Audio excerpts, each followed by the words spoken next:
దిష్టి తగలకుండా ఉండాలంటే ఏం చేయాలి?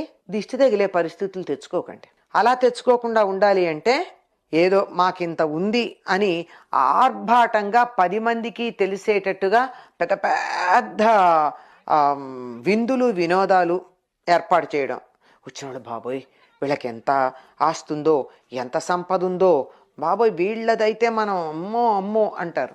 10 మంది ఆ విధంగా అంటే ఇంతమంది తమకి లేదు అనేటటువంటి లోపల కొద్దిగా కించ లోటు భావన దాంతో చూడ్డం, వీళ్ళకు ఉందే అనేటటువంటి అసూయతో చూడ్డం, వీళ్ళకు ఉంది అని ఏమీ లేకపోయినా నార్మల్గా దాన్ని తీక్ష్ణంగా చూడ్డం, ఈ చూపులన్నిటి వల్ల దృష్టి దోషం కలిగే అవకాశం ఉంది.